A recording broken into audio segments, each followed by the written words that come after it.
মানুষের প্রতারণায় ছেড়েছেন লোকালয়, অঢেল বৈভব আর শহরের সুযোগ সুবিধা ছেড়ে বেছে নিয়েছেন জঙ্গলের নিঃসঙ্গ জীবন। নারায়ণচন্দ্র ঘোষ এর কাছে আমি ছোট্টবেলাতে থাকতাম কলকাতাতে, মেলা বই ছাপাইলাম।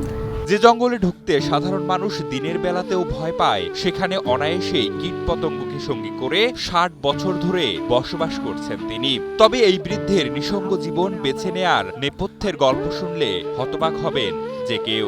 জঙ্গল মানব বলতে আমার তো আপনার ওই যে কোন মানুষ থাকে না, গরিলা থাকে না, আমাকে তাদের মতো মনে হয়। কারণ যে পরিবেশে কিন্তু মানুষ বসবাস করতে পারে না। খালি গায়ে জট বাঁধা চুলদাড়ি আর শীর্ণ দেহ নিয়ে অরণ্যের গভীরে সামান্য একটি টিনের চালার নিচে পার করে দিয়েছেন জীবনের ৫টি যুগ। সাপ, বিচ্ছু, বেজি আর বিষাক্ত পোকামাকড়ের অবাধ বিচরণ যেখানে, সেই গা ছমছম অরণ্যকেই পরম মমতায় আপন করে নিয়েছেন ৮০ ছুঁই ছুঁই এই বৃদ্ধ। বিজি আছে আমার ৩-৪টা বিজি আছে, সময়তে বিজি থাকে, সময়তেও দলিয়া বেড়ায়। নদীর ধার ওদিকে সাপ থাকে, নদী থেকে সাপ উঠে। তবে অরণ্যচারী এই বৃদ্ধ জানান, একসময় তার অনেক ধন সম্পদ ছিল, তিনি ছিলেন হোমিওপ্যাথি ডাক্তার। কিন্তু স্বার্থপর দুনিয়ার মানুষের কুটচালে একে একে সব জমি দখল হয়ে যায় তার। প্রিয়জন ও পাড়া প্রতিবেশীদের এই বিশ্বাসঘাতকতা আর প্রতারণা মানতে পারেননি তিনি। দাগে দাগে ভাগ লিব কহে ভাই ভাই কাজিয়া। আগিনাতে গাছ ছিল, আমার ভাই আছে, দাগে দাগে ভাগ লিব কহে গাছ কেটে ফেলে দিয়ে চলে গেল।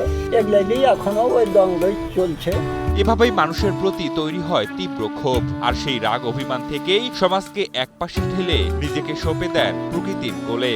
সিদ্ধান্ত নেন কখনো বিয়ে না করেই মানুষ থেকে দূরে অরণ্যের সাথী হয়ে বাঁচার।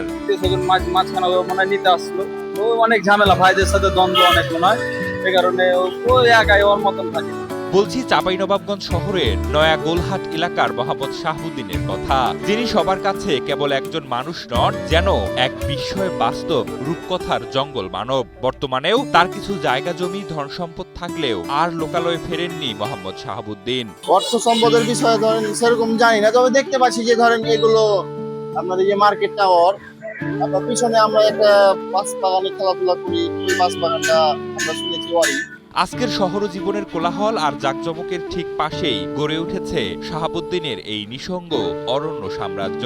সমাজ ও মানুষের প্রতি চরম অভিমান বুকে নিয়ে বিষাক্ত পোকামাকড় ও সাপের সাথেই পরম শান্তিতেই বসবাস করছেন চাঁপাইনবাবগঞ্জের এই জংলি মানব।